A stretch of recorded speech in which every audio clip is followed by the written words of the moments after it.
Welcome to Distribution Talk with Jason Bader, the show where we dive into the stories, struggles, and solutions from business owners and thought leaders in the wholesale distribution market. Hey friends, Jason here. In this episode, Marshall and I take on the subject of mental health. Now you might be thinking that I've really gone out on a limb here, but it has been a subject that has been dominating my conversations both personally and professionally for the past several weeks. With the new uncertainties around the pandemic and the shifting sands of the distribution climate, I thought it was time to take on the subject and see if we could provide you, our listeners, some tools to consider, or at the very least, leave you with the feeling that you're not alone. We are all struggling to some degree, and the sooner we acknowledge this, the sooner we can start taking back our peace of mind. I hope you enjoy the discussion. This episode is brought to you by HMI Performance Incentives. Many of us carry credit cards that accumulate points for purchases, or if you're like me, I have the 31 flavors of airline and hotel loyalty memberships. In today's economic environment, distributors need to invest in innovative sales and marketing strategies. Whether you're targeting a new market segment, territory, or just looking to enhance the spend with existing customers, HMI can help you design a program to fit your specific needs. You can learn more about HMI Performance Incentives at www.hmiaward.com or connect with them on LinkedIn at HMI Performance Incentives. Be sure to let them know you heard about them from me, Jason Bader, on the Distribution Talk podcast. Well, hey, Marshall, welcome back to Distribution Talk. It's always a pleasure to banter around topics with you. I always enjoy getting together with you, Jason, so thank you. So today, I wanted to jump into the subject of continuing that subject, I think is a better way to put it, on the effects of COVID on our distributors and their workplace, and maybe talking a little more about mental health versus some of the tactical things that you and I have spoken about before, but getting into the effect of this pandemic on the people that work with us and for us, and what business owners and leaders need to be aware of, and maybe some things that can help them navigate and really embrace this mental health challenge that we are facing right now. Yeah, I think it's a very important topic. It's extraordinarily timely, Jason.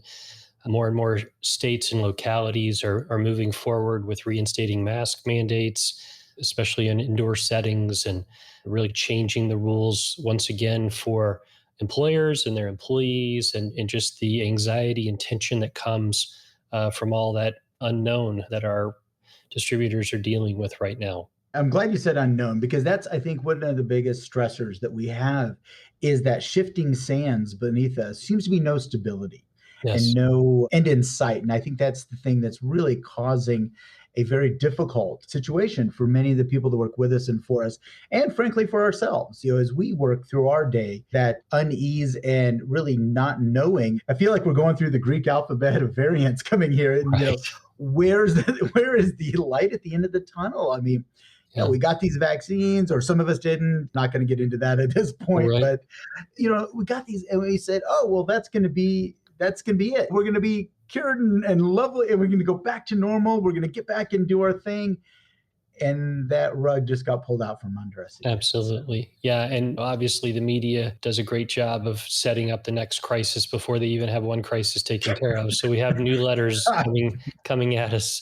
So once the riddle gets solved on the Delta, the Lambda is right behind it. But right, exactly. Plenty of commercials to sell and all. So the problem, though, is it creates a real perception, or the perception is reality out there, and it certainly creates the tension and amplifies the effects that so much of our distribution space is facing as a result of the aspects of COVID. And we've touched on these as part of this series of the sales relationship. How is that changing? We went from a period of time a year and a half ago where customers prohibited salespeople from entering their sites.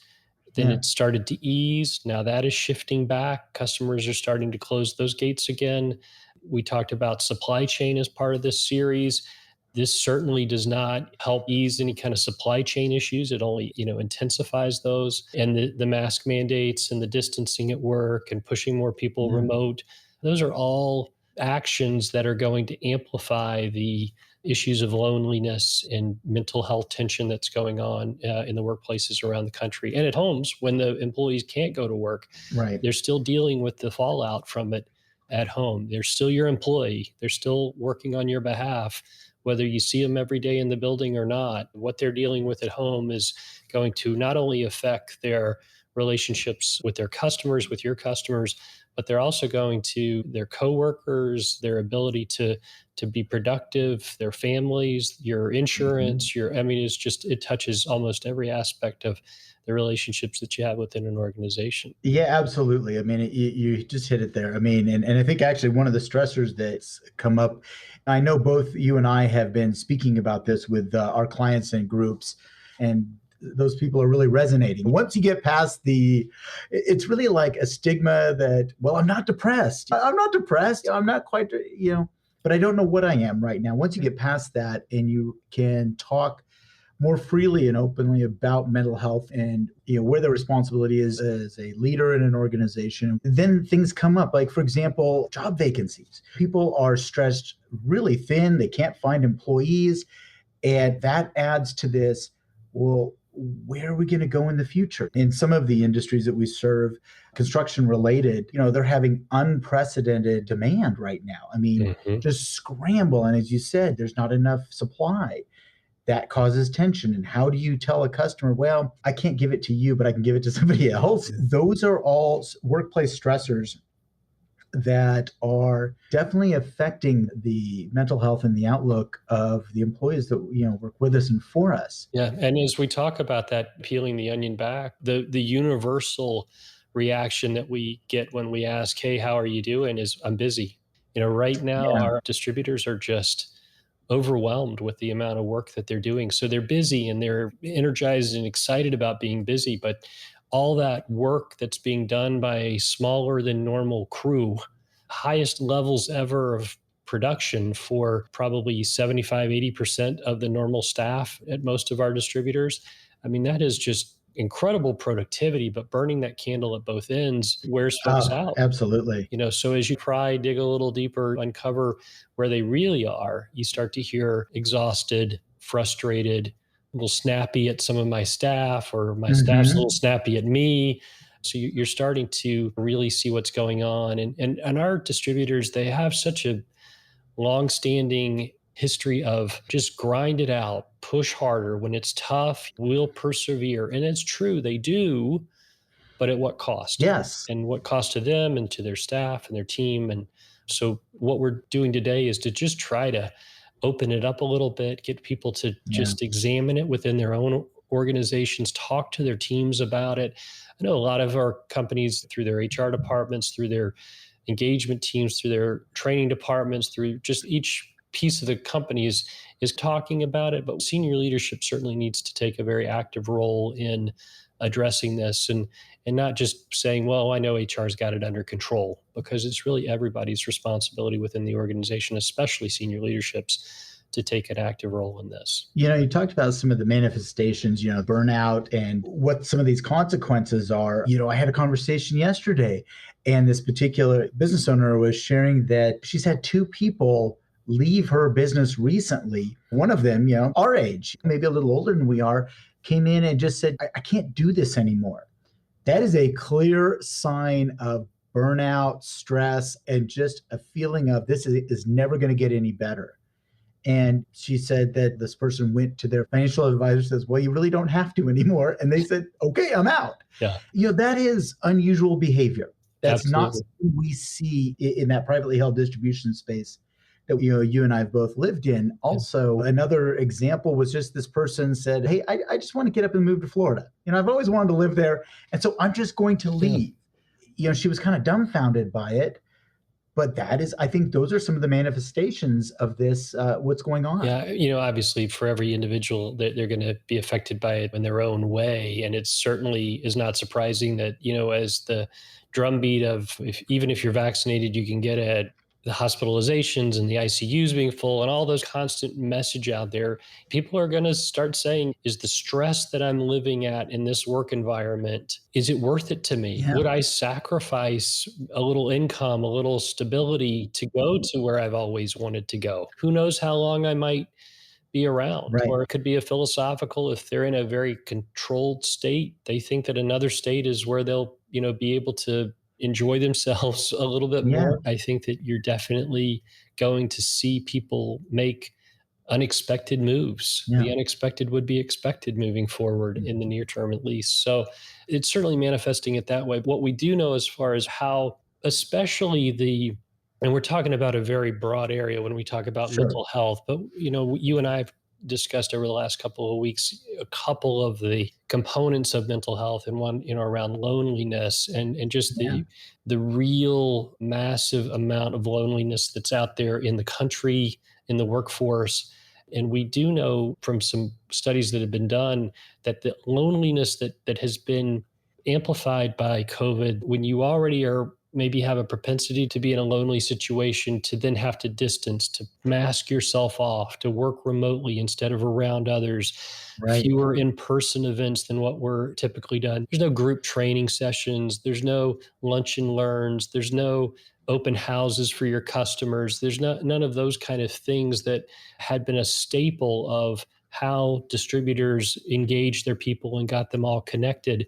And people are getting pushed more and more into their devices, computers, screens at Right. home. You take it home with them if they're working remote. They've got multiple phones on their desk. They've got their computer and their iPad and all that other stuff going all at the same time. And in all of that, there's a net effect of that technology that makes people less happy, more lonely. And our response to this busy time has just been put ourselves in our screens even more. So loneliness is growing. It's exacerbated by the pandemic. And we know that we have physical outcomes that come from it. We have behavioral outcomes that come from it. And on the Sure. physical side, what happens when we are lonely, it's our prehistoric wiring. We have a need to be a part of a tribe, a part of a pack, a part of a group, a network. And Right. we find that in our workplace, or we did, and now we're not. So when we're not finding that acceptance and connection and part of a network, then our body feels like we need to be afraid. We're out in the woods alone. We can't protect ourselves outside the pack. How are we going to feed ourselves? How are we going to keep the woolly mammoth away, kind of a thing? Sure. Sure. And so our body turns to flight or fight. And in prolonged exposure to that, and we're not talking about years and years and years, we're talking about just weeks and weeks or months and months, blood pressure rises, Yeah. cholesterol levels increase. Yeah. 30% of premature deaths are tied to loneliness. So the physical outcomes are real. We know they're happening. We know that we've got to do something about this loneliness, from the physical well-being of our employees as well as the behavioral. We see more workplace drama, more absenteeism, higher turnover. We're already struggling to find people. People do not want to re-enter the workforce. As strange as this seems, the anxiety and tension about coming into a remote type of environment makes people worried about entering the workforce. So we can't find people. We certainly don't want to lose people as a result of loneliness. So it's all being manifested in those ways. And therefore, we really have to do something about it. Agreed. I mean, and I think beyond the physical manifestations and the outcomes, when they don't feel connected, when somebody does not feel connected to their workplace, their productivity goes down, their engagement goes down, this Mhm. feeling of, I'm just going to do enough to get by. Right. Or even worse, you get turnover because there's no connection. Yes. Yeah, absolutely. They're looking for it at the next place. Yeah. And if they've lost it at your facility. And the reality is, while we think of loneliness normally affecting the older population, it's really a massive epidemic within the younger folks. The 18 to 34-year olds, nearly 60% of them identify that they feel lonely often. One in Yeah. five of them don't have a single friend in that age group.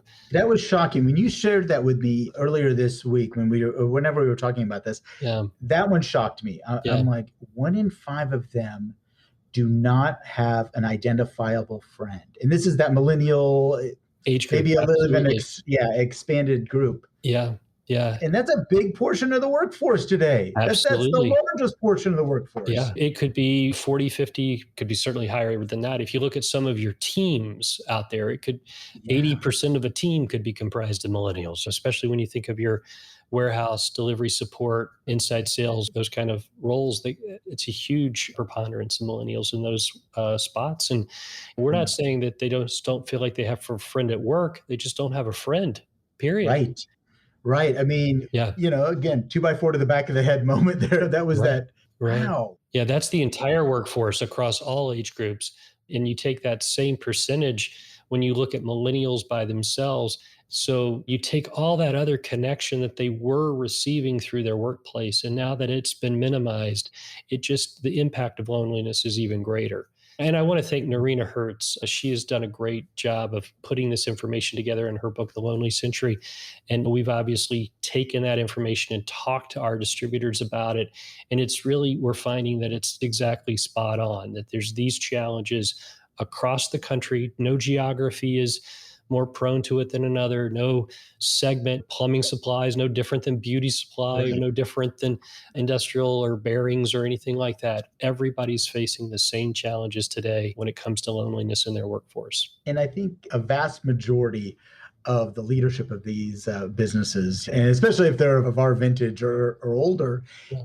this is not something they've ever dealt with. No. They've never really acknowledged this or thought about it or known what to do when they experience this. And maybe they just look at it as, and somebody shared with this with me earlier today, is that they observe someone's behavior and they think they have a poor attitude. Oh, that person just has a bad attitude. When maybe it's not that there is some underlying factor that is going on. And as the leader of the organization, it's our responsibility to find out, hey, what's really going on? Yeah. Let's not dismiss it as a bad attitude, a bad apple, just a slacker. We can't dismiss it as that any longer. There is too much evidence to the contrary, that there's something else going on. Right.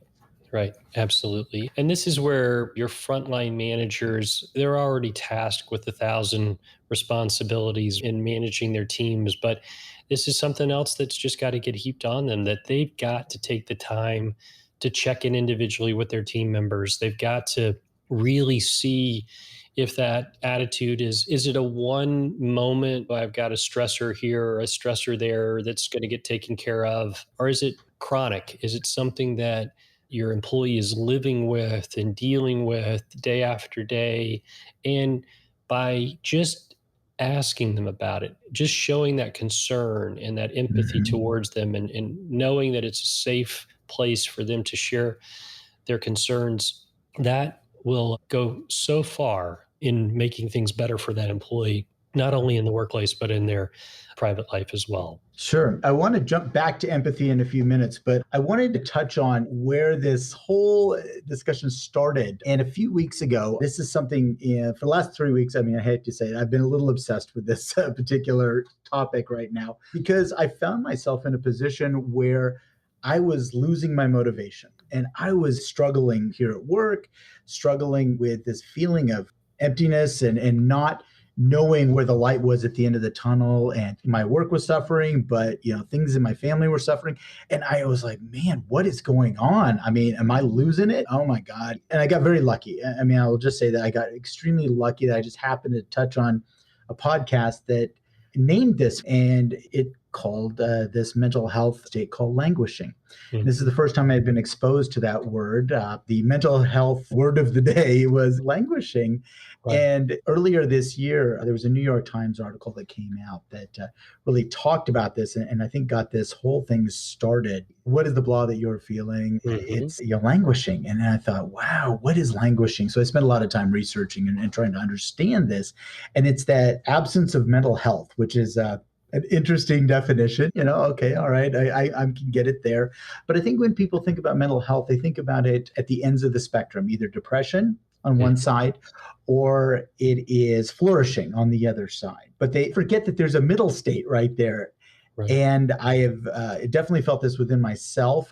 And as I start to share this and talk about this concept of languishing, that I found many people identify it. And in fact, some of them have said, Oh, thank you for the word, because I didn't know what it was and I didn't understand this. And this is absolutely something that the people that work with us and for us in our companies are dealing with, Absolutely. if not the leaders themselves, Yeah. and I think we can't exclude ourselves out of that, this affects everybody. Yeah, I absolutely agree. And I think it's very valuable that you bring up the leadership, that obviously they're charged with making the best work environment possible for their teams and for doing all the things that a leader can do. But you can't do that if you're suffering as well. That's right. You got to take time for yourself. It is hard to turn off your cell phone at 8 o'clock or 9 o'clock when you know that your teams are still working out there, that you gotta might even have a second shift in the building or a third shift coming in. You've Yeah, got people working on the weekends. You got your team canceling vacations because they're short staffed. And yet now you feel guilty that you're taking a couple of days to go off to just recharge. You've got to get recharged. absolutely. You can't constantly be on and do a good job at that. You got to work on yourself from time to time, and you got to have those around you help you identify when you are starting to crumble a little bit, Yeah. and be there for you just like you are always there for them. Right. I think you're absolutely correct. And it's a sign of vulnerability, which is not always the easiest thing for people to acknowledge. Right. Vulnerability equals weakness in many minds. And so I think that it is a challenge to accept, hey, I'm not feeling right.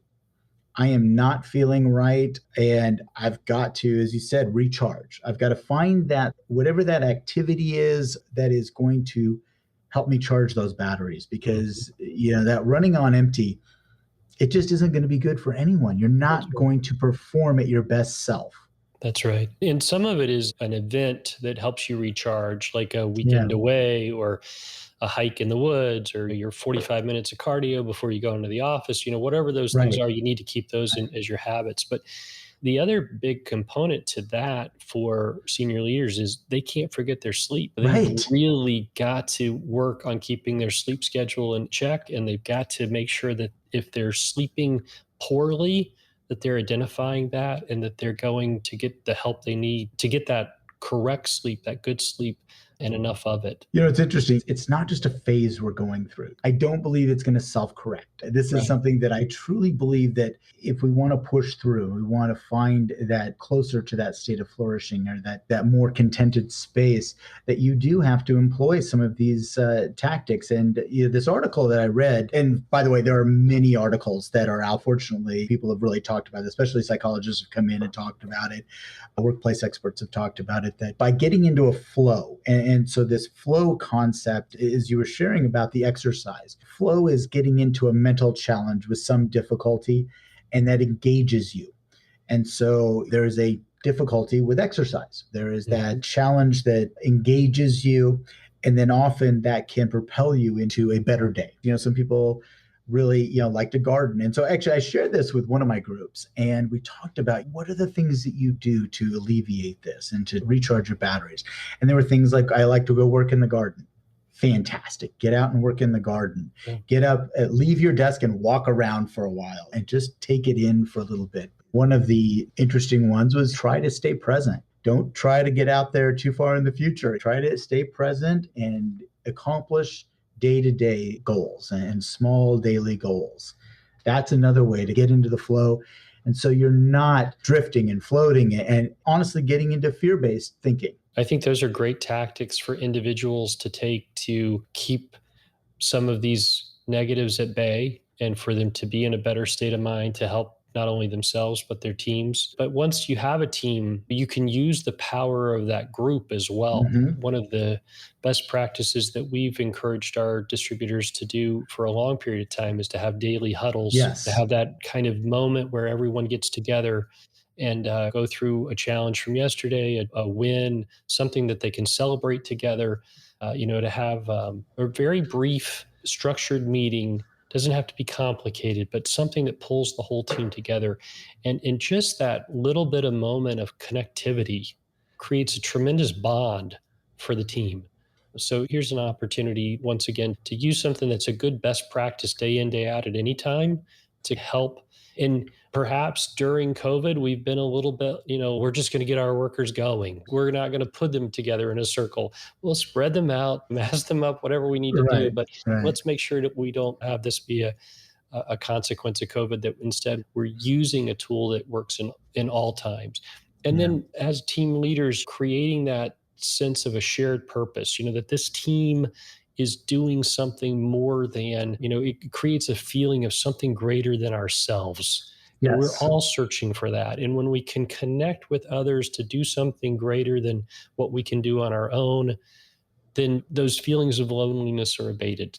And we Yeah. need to make sure that our teams, just like our individuals, are performing at the best levels that they can. It's critical that we take advantage of our work groups, our teams within our companies. And shifting to that senior leadership and what we would encourage them to continue to do, not only take care of themselves, but when it comes to supporting their employees, make sure you're bringing this issue into your company conversations. Let's make sure that you are out front in this, that not only are you a supporter and you're offering empathy and support to your group, but you're also making sure that you are creating a forum for others to participate in, help remove the stigma. We need to be careful of the jokes we tell, of Right. the stories we Right. share. We need to make sure that we're spinning these things in the way that we intend them to go, as opposed to how they may be taken. You touched on professional counseling. I think a lot of distributors that we're working with on Yeah. the best practices side, they are using the resources they have through their insurance, through associations, to get professional counseling available to their workers. A lot of insurance companies over the last 18 months have taken a stance that we're going to try to find telehealth solutions for mental health Mhm. and make them available for our members that are they're insured at either low cost or no cost. A lot of companies are stepping up and saying, if there is a low cost option, we're going to cover it for our employees. Just making sure that your benefits side is taking a strong stance towards providing that professional counseling is a fantastic initiative for senior leadership to continue to do. Offering things like time off to help a friend. And I tell you another one that it's hard to do when you're extremely busy, because you feel like you're asking your employees to do one more thing. Mhm. But something that I think is fantastic would be do something to have your employees help out in your community. Do a project together, have a volunteer activity. We've got some great examples of distributors that have a volunteer day or a day of service Yep. each year or each month or each quarter. They do it company wide. They really celebrate it around it. Each branch has goals and objectives, and they really tie it in. Often they go out to some of their larger customers and say, what can we do to help support a charity that you're involved with? So, Right. I mean, you're not only creating goodwill in the community, you're also creating goodwill with the customer. And more importantly, you're doing something to help your employees feel connected to each other and that sense of something greater than themselves. No, I absolutely agree. And, I can think back to some of the things over my career, like Habitat for Humanity, things like that. I mean, those were, incredibly important team building. And you're right, esteem building. Really, Mhm. that's where it comes back. Esteem building activities that really pay dividends and really help enhance the mental health of the people that work with us Yeah. and for us. Great Yeah. point. And what our employees get to walk away with is they feel not only a part of something bigger than themselves, but they feel a gratitude. And that helps push through the loneliness. They're grateful for the opportunity to serve others. They're grateful for what they have as they do these service projects. And they see just how fortunate so many of us are to be able to have the opportunity to help others. And that is an incredible benefit for those that are providing that service.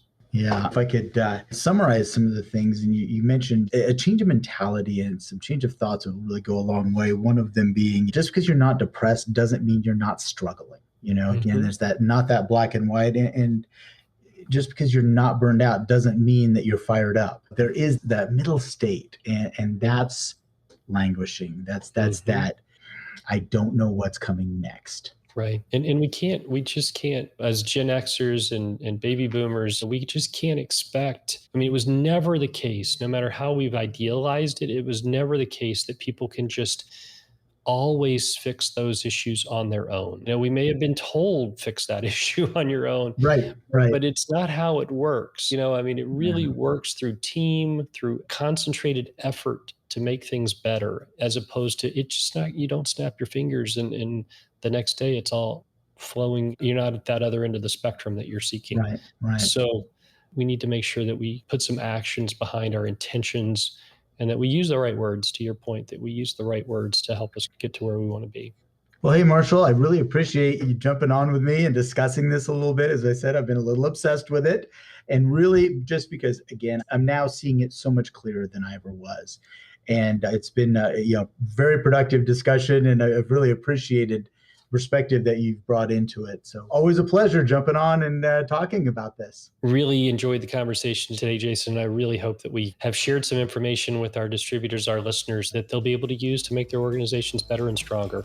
I can certainly hope so. All right, my friend. Take care. Thank you.